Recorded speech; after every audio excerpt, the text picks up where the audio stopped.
वर्तवली आहे। विधानसभा निवडणुकीत मनसेचा एकही आमदार निवडून आला नाही, तसंच पक्षाच्या मान्यतेसाठी आवश्यक असलेली मतांची टक्केवारीही कमी असल्यानं मनसेची मान्यता रद्द होऊ शकते, असं कळसे यांनी सांगितलं आहे।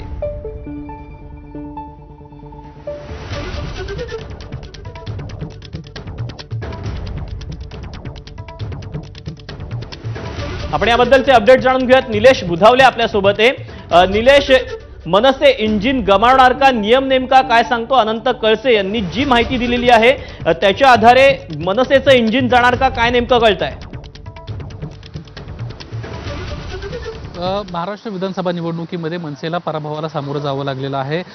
मागच्या निवडणुकीत जर पाहिलं तर त्यांचा एक आमदार होता, मात्र यंदा विधानसभेमध्ये त्यांचा एकही आमदार नाही आहे आणि त्यामुळेच कुठेतरी मान्यता रद्द होऊ शकते का, अशी राजकीय वर्तुळात चर्चा सुरू झालेली आहे। जे आनंद कळसेंनी सांगितलं त्यानुसार साधारणपणे आयोगाचा निकष म्हणजे निवडणूक आयोगाचा निकष असा आहे, एखाद्या राजकीय पक्षाच्या बाबतीत साधारणपणे 8 किंवा 6 किंवा 3% मतं हे संबंधित पक्षाला असणं अपेक्षित आहे विधानसभा निवडणुकीमध्ये। मात्र मनसे ही टक्केवारी जी आहे ती गाठू शकलेली नाही आणि त्यामुळे कुठेतरी त्यांची मान्यता रद्द होण्याची शक्यता आहे। यासोबतच विधानसभा निवडणुकीमध्ये 1 किंवा 2 आमदार संबंधित पक्षाचं असणे हे देखील अपेक्षित आहे। मात्र याही निकषामध्ये मनसे हा पक्ष बसत नाही आणि त्यामुळे कुठेतरी मनसेची मान्यता रद्द होणार का, या संदर्भात आता राजकीय वर्तुळात चर्चा सुरू झालेली आहे। या संदर्भातला निर्णय लवकरच निवडणूक आयोग घेईल अशी देखील एक शक्यता वर्तवण्यात येते आहे। मात्र सध्या जे काही पॅरामीटर्स मनसेच्या बाबतीत असायला हवे होते ते मनसे पूर्ण करत नाही आहे निवडणूक आयोगाचे आणि त्यामुळे कुठेतरी मनसेला अडचणींचा सामना करावा लागू शकतो। दीपक, निलेश, तू राहाच आपल्या सोबत, आणखी एका बातमीचे अपडेट तुझ्याकडून जाणून घ्यायचे आहेत।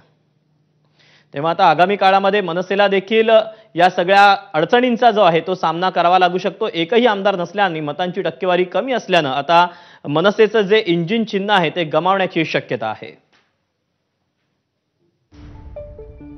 या सगळ्याबाबत अनंत कळसे यांनी काय नेमकी माहिती दिलेली आहे, काय नेमके नियम सांगतात ते म्हणतायत, आपण पाहूया। एखाद्या पक्षाला मान्यता टिकवायची असेल तर त्याला किमान आयोगाचे जे निकष आहे, माझ्याकडे जी माहिती आहे त्याप्रमाणे त्यामध्ये एकूण 8% मतदान पाहिजे आणि त्याला एक जागा पाहिजे किंवा 2 जागा आणि 6% मतदान किंवा 3 जागा आणि 3% मतदान असा तो आयोगाचा निकष आहे। आणि महाराष्ट्रामध्ये 9.70 कोटी अंदाजे मतदार आहेत आणि आपण 6 कोटी लोकांनी जरी मतदान केलं तरी मला वाटत नाही की बाबा मनसेला, कारण 48 लाख मतं त्यांना किमान पाहिजे, तर मनसेची एकही जागा आलेली नाही, 48 लाख मतंसुद्धा मनसेला मिळाली असेल असं मला वाटत नाही। ही तपासणी करून आयोग त्याला निश्चितच नोटीस देईल मनसेला आणि आपल्या पक्षाची मान्यता का काढून घेण्यात येऊ नये असं विचारणा करेल आणि निकषात न बसल्यास मनसेची मान्यता काढली जाईल। मनसेची मान्यता काढणं म्हणजे त्यांचं नाव वगैरे हिरावून घेतलं जाणार नाही, त्यांचं जे चिन्ह असतं मुख्य, आता इंजिन चिन्ह त्यांचं फिक्स आहे, प्रत्येक इलेक्शनमध्ये त्यांना engine as a matter of right कायद्याने मिळतं, पण पुढे ते जे रिझर्व त्यांचं चिन्ह आहे, रिझर्व चिन्ह आहे ते त्यांना मिळू शकणार नाही, त्यांना कोणतेही फ्री चिन्ह घ्यावे लागेल। तेव्हा जो निकष आहे तो निकष अनंत कळसे यांनी सांगितलेला आहे। मनसेला जवळपास 48 लाख मतांची गरज असल्याचं त्यांनी म्हटलेलं आहे, परंतु तितकी मनसेला मतं पडलेली नाही आहेत। या येत्या निवडणुकीमध्ये मनसेच्या पक्ष मान्यतेसाठी निकष काय सांगतात तर 1 आमदार आणि 8% मतं, 2 आमदार आणि 6% मतं, तर 3 आमदार आणि 3% मतं असे पक्ष मान्यतेचे निकष आहेत। त्यामुळे आता निवडणूक आयोग मनसेला या सगळ्याबाबत विचारणा केली जाऊ शकते। मनसेला मिळालेली मतं आहेत 1.55% इतकी।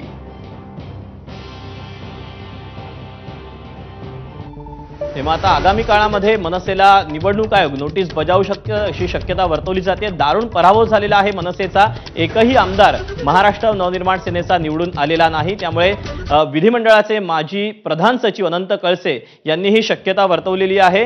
विधानसभा निवडणुकीत मनसेचा एकही आमदार निवडून आलेला नाहीये आणि यासाठी पक्ष मान्यतेचे निकष काय सांगतात तर 1 आमदार जर असेल तर तुम्हाला 8% मतं गरजेची आहेत।